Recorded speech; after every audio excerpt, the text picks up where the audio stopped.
आज की इस वीडियो में आप लोगों के बहुत ज़्यादा एक फेवरेट टॉपिक के बारे में बात करने वाले हैं, जिसका नाम है दोस्तों सैलरी।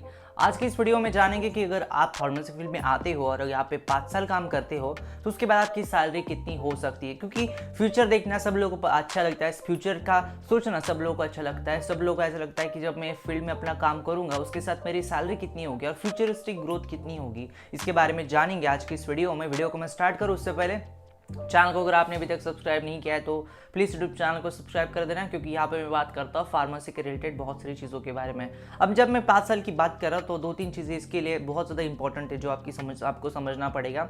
सैलरी जो होती है दोस्तों वो आपको कोई और देता है, और जब आपको कोई और पैसे दे रहा है तो आपके अंदर आप उस कंपनी को या फिर उस ऑर्गेनाइजेशन को किस तरह से हेल्प कर रहे हो ये भी उतना ही ज़्यादा इंपॉर्टेंट बन जाता है। इसलिए हमारा पॉइंट नंबर 1 बहुत ज़्यादा इंपॉर्टेंट है कि कैंडिडेट के ऊपर जो है कैंडिडेट का अपना करियर जो किस तरह से आगे लेकर जाता है उसके ऊपर भी उसकी सैलरी बहुत ज़्यादा डिपेंड करती है। कुछ लोग ऐसे होते हैं जिन्हें सालों में बहुत एक्सपीरियंस ज़्यादा होता है, 6 साल 7 साल 8 साल, लेकिन उस हिसाब से उनकी सैलरीज नहीं बढ़ पाती। और कुछ लोग ऐसे होते हैं जो कम समय में भी बहुत ज़्यादा ग्रिप ले जाते हैं, कम समय में भी उनकी सैलरी बहुत अच्छी खासी तगड़ी होती है। तो इसलिए वो डिपेंड करता है कि आप कैंडिडेट के ऊपर होता है कि कैंडिडेट अपनी करियर को किस तरह से आगे लेकर जाता है। अब जब मैं आगे लेकर जाने की बात कर रहा हूँ तो इसमें 2-3 चीज़ें हैं जो आपको समझनी पड़ेगी। इसमें होता है कैंडिडेट का परफॉर्मेंस, दूसरी बात है कैंडिडेट का अपने काम के लिए इतना सारा जो डेडिकेशन है उसके ऊपर, और तीसरी बात होती है थोड़ी सी रिलेशंस की, कंपनी के साथ उसके रिलेशंस कितने अच्छे रहे हैं। क्योंकि कंपनी के साथ अगर आपके अच्छे रिलेशंस रहते हैं तो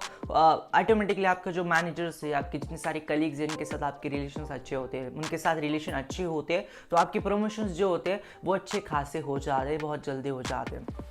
तो इसलिए हमेशा ध्यान में रखना कि सैलरी और आप खुद ये बहुत इंटरलिंक कनेक्टेड है। ऐसा नहीं होता कि आप कुछ नहीं कर रहे हो आपकी सैलरी बढ़े जा रही, ऐसा नहीं होता। आपको आपके ऊपर भी फोकस करना चाहिए। अब जब मैं आपके ऊपर फोकस करने की बात कर रहा हूँ तो आपको 2-3 चीज़ें समझनी पड़ेगी कि आपको करियर स्टार्ट करने के बावजूद भी करियर के साथ साथ आपको सर्टिफिकेशंस करने हैं। फार्मेसी जैसे फील्ड में सैस प्रोग्रामर हो गया, 6 सिग्मा बेल्ट सर्टिफिकेशंस हो गया, ऐसे जो छोटी छोटी जो चीज़ें होती है ये आपको करियर के साथ आगे ले जाने के लिए बहुत हेल्पफुल होती है। इसलिए आपको आपका जो एजुकेशन है, आपकी जो लर्निंग फेज है, इसको कभी भी खत्म नहीं करना है। अगर आप ऐसा करोगे तो आप जमाने के साथ पीछे पड़ जाओगे और आपसे पीछे वाले लोग आगे निकल जाएंगे। तो इसलिए हमेशा ध्यान में रखनी ये चीज़ कि आपको हमेशा पढ़ते रहना है। अब ये बहुत ज़्यादा फर्स्ट पॉइंट बहुत ज़्यादा डीप हो गया, बहुत ज़्यादा क्लियर कट हो गया कि आपके ऊपर डिपेंड करता है। दूसरी जो चीज़ है वो आपको मैं बताता हूँ एग्जैक्टली सैलरीज कितनी है। अब देखो कैंडिडेट की सैलरी जो होती है उसके डिपार्टमेंट के ऊपर भी बहुत ज़्यादा डिपेंड करती है। अगर आप कोर फार्मास्यूटिकल इंडस्ट्री की बात कर रहे हो, यानी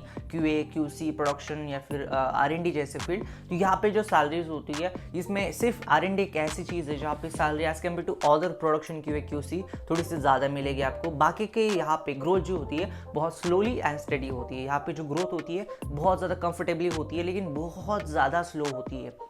उसके ही कॉन्ट्रास्ट में अगर मैं यहाँ पे कोर फार्मास्यूटिकल इंडस्ट्री की बात करूँ तो यहाँ पे जो ग्रोथ होती है वो बहुत ज़्यादा फास्ट होती है, एडवांस ग्रोथ यहाँ पे होती है। साल 2 साल 3 साल में आदमी बहुत ज़्यादा ग्रिप ले लेता है। तो इसलिए हमेशा यहाँ पे जो सैलरीज होती है वो आपको as compare to this core production departments यहाँ पे ज़्यादा मिलेंगी। यहाँ पे एक्सपीरियंस वाले लोग ज़्यादा मिलेंगे, लेकिन इनकी salaries as compare to this type of experience in IT companies, यहाँ पे PV की बात कर रहा हूँ, CDM की बात कर रहा हूँ, तो यहाँ पे थोड़ी सैलरीज ज़्यादा होती है। अब 5 साल की दोनों भी फील्ड्स में हम बात करेंगे। सबसे पहले कोर की बात कर लेते हैं।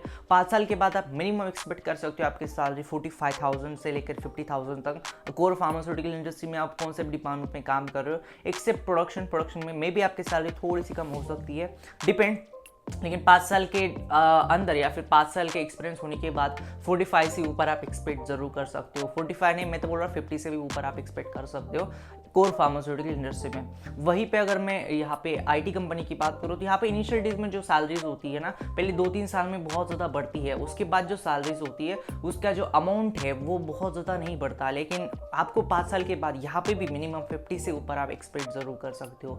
देखो हर एक अपना अपना व्यू रखता होगा, लेकिन यहाँ पे 50,000 कोर फार्मास्यूटिकल यहाँ पे IT कंपनीज में भी मिलना बहुत बड़ी मुश्किल बात है नहीं। बहुत सारे लोग इतनी सैलरी ले लेते हैं और आप भी ले सकते हो। इसके लिए सिर्फ आपको क्या करना है, काम अच्छा करना है। सिर्फ आपको ये की चीज़ करनी है, काम अच्छा करना है। काम अच्छा करोगे ऑटोमेटिकली आपकी सैलरीज बढ़ती जाएगी। सैलरी बढ़ने के लिए और एक चीज़ होती है जो बहुत ज़्यादा मैटर भी करती है और बहुत ज़्यादा लोगों को हमेशा ध्यान में रखनी चाहिए कि एक ही कंपनी में, एक ही ऑर्गेनाइजेशन में अगर आप बहुत दिनों तक रहते हो तो हालांकि वहाँ पे आपकी प्रमोशन ज़्यादा तो हो जाती है, लेकिन कई बार ऐसा ऑब्जर्व किया गया है कि उसी एक ही ऑर्गेनाइजेशन में आपकी जो सैलरीज होती है वो बहुत ज़्यादा अमाउंट में नहीं बढ़ पाती। इसलिए थोड़ी सी 2 साल के एक्सपीरियंस के बाद एक थोड़ा सा किसी और कंपनी में स्विच करना it will be a good decision. बहुत सारे लोग करते हैं। स्विच करने से होता क्या है कि आपका जो सीटीसी है, टोटल जो ईयरली पैकेज है, इसको बढ़ोतरी मिलती है। इसलिए ऑटोमेटिकली जो मंथली सैलरीज है इसमें जो फ्लैक्चुएशन होता है बहुत ज़्यादा हायर होता है। इसलिए एक ही कंपनी में रह के उतना ज़्यादा फ्लैक्चुएशन ईयरली बेसिस के ऊपर नहीं हो पाता,